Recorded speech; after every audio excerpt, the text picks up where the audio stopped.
thousands of centuries, men have trembled before the limitless power of nature, and few have dared to challenge her bitterest rigors.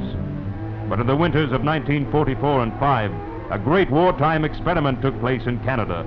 Thousands of men and vehicles set out to invade an area so tough and inaccessible that few would attempt it even in summer. Yet these men were going to tackle it in midwinter at 50 below zero in shifting snows.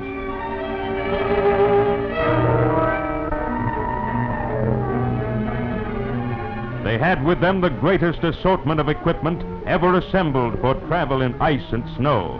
Amongst it, a strange new snowmobile of Canadian design. But between the truck columns and the proving grounds lay miles of trackless forest.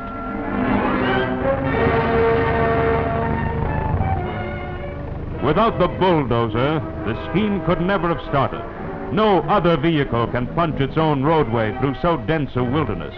Without it, basic supply lines could never have been established. Snowplows could never have burst in to transform remote lakes into a supporting train of airstrips.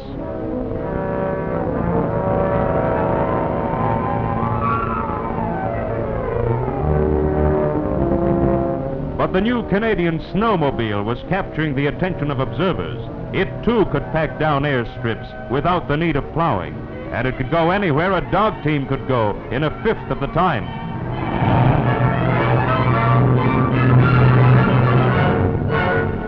Extensive trials with vehicles of other designs showed that their performance was more limited. Old-type ski fittings would catch in drifts or undergrowth. Some models were too light or their treads too narrow to withstand the heavy going. The new snowmobile, observers said, would have a brilliant peacetime future. Its yard-wide rubber treads could speed it alike through snow or bog, marsh or mud. And with a range of 100 miles a day, it would help farmers, doctors, and forest rangers in frontier communities. But there are grades too steep and trails too narrow for any mechanical vehicle. Here, pack horses were introduced in an effort to lengthen supply lines. But even the willing horses became useless in more than 3 feet of snow.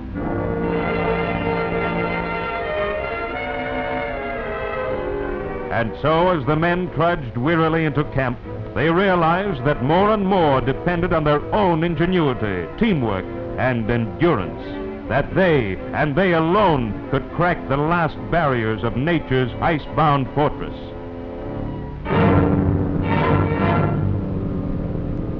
With proper training, a man can feel at home in 25 feet of snow. He can clothe, feed, and house himself with only a 50-pound pack. And he knows that the real secret of keeping warm is, in fact, to keep cool.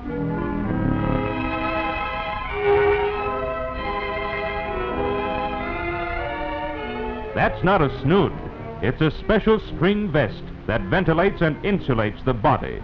Over this go light layers of wind and waterproof clothing. For an extreme cold, wearing too much can be more dangerous than wearing too little. But there was more to learn than merely to keep alive and warm. Novices were instructed in the mysteries of skiing. They had to keep themselves and their equipment dry. They were taught the art of camouflage and the bear crawl. For so long as Japan was still at war, every tactic must be perfected against her.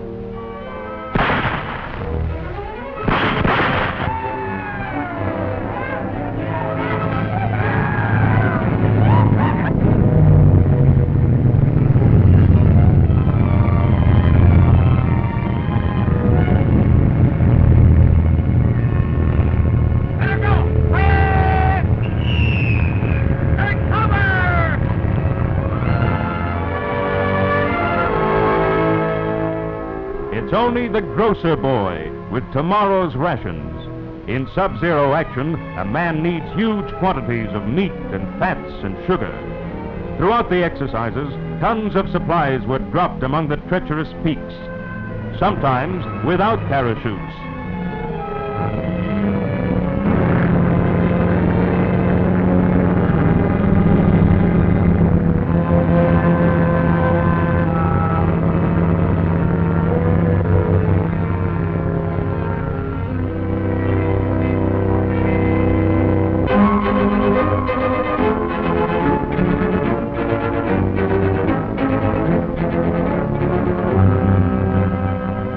climax of the training came when an entire squadron set out to tame the Columbia ice fields.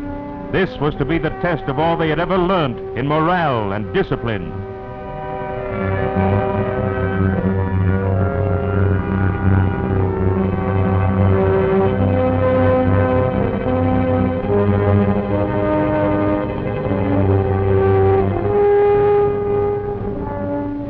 Like tiny ants, they crawl slowly up the 10-million-year-old glaciers, saving their strength for the tougher grind above.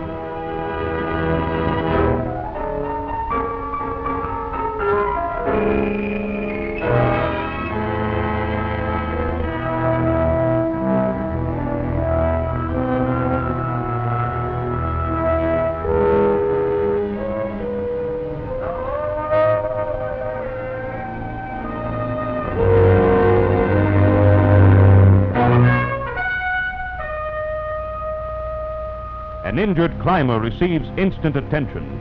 Strapped firmly in his own sleeping bag, he is secure from cold. His ski outfit makes an emergency sled to start him back to safety.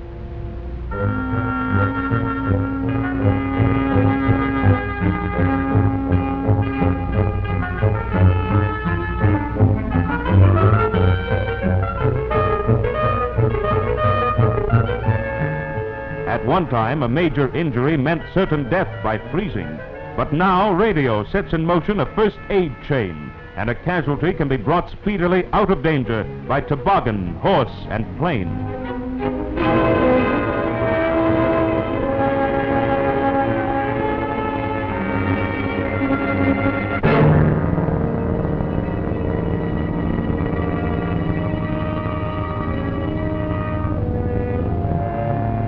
Meanwhile, the rest of the squadron have reached the limit of the snows and changed their skis to spike-studded crampons. Armed with ice axes, they beat their way up the sheer ice walls, through treacherous crevasses, straight for the wind-swept peaks.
Ordinary men from farms and towns and cities, men who respect nature but fear her no more, for in comradeship together they had seen the strength of man prevail against the strength of mountains. Hello everyone, and welcome back to Era Military Collectibles. So today's video we're looking at this really interesting hat it's actually called an ackle. And this is to a regiment called the Lovat Scouts.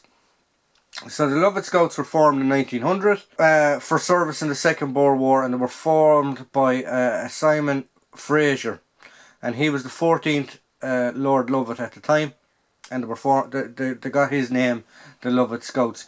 They were initially recruited mainly, and I won't say solely, but a very high majority of their initial intake came as gamekeepers from the Highland estates, and they were actually the first British regiment later on in the First World War to wear ghillie suits.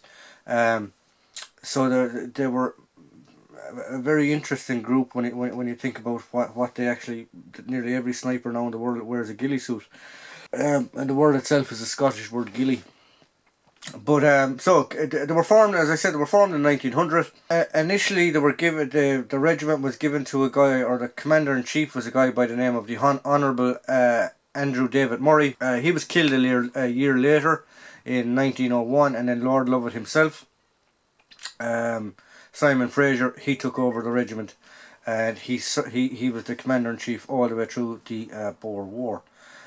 The regiment itself put an awful lot of emphasis on marksmanship and fieldcraft and military tactics.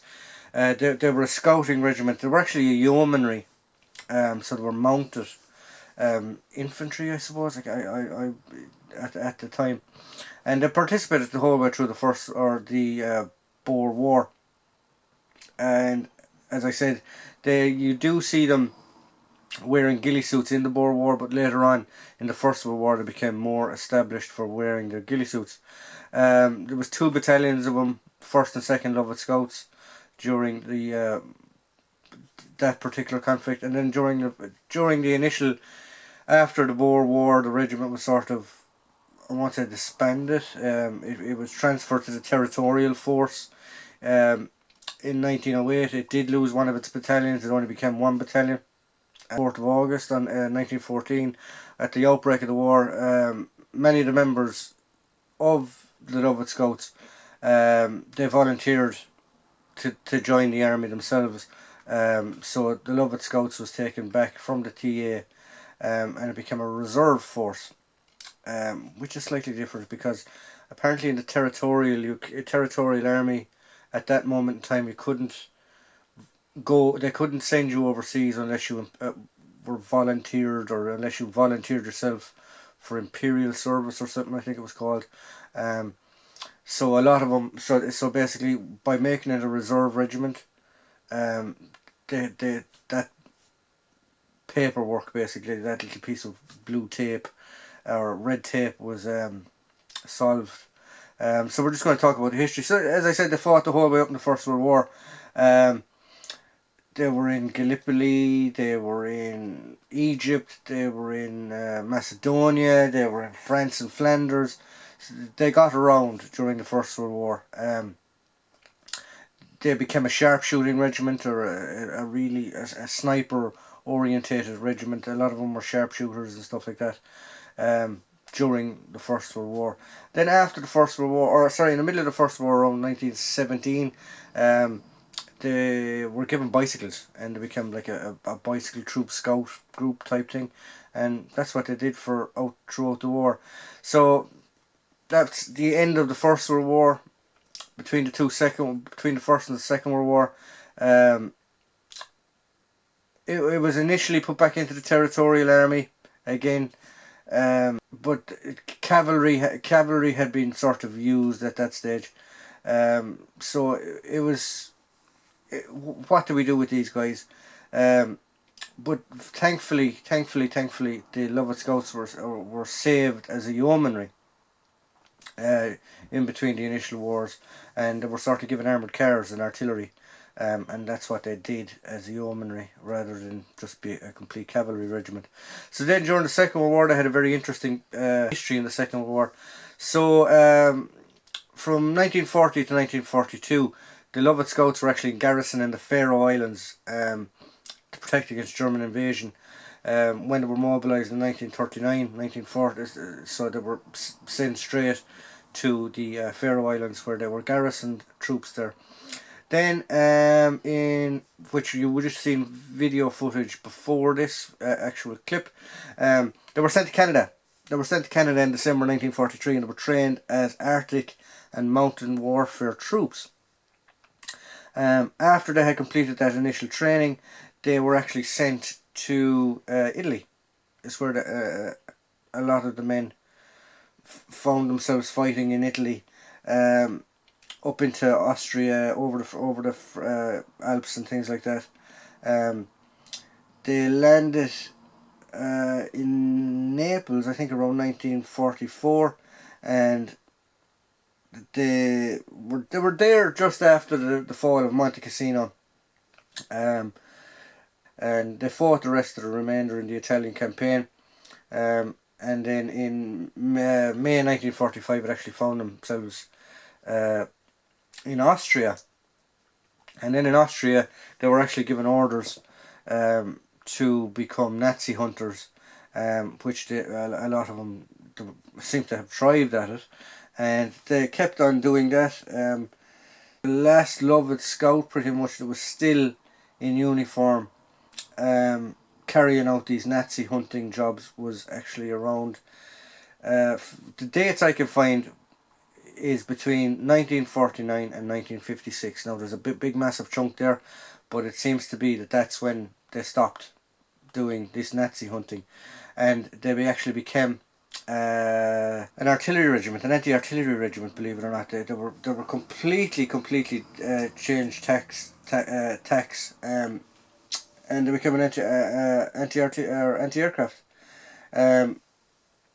battery. And then with the changes again after the war, around 1969, they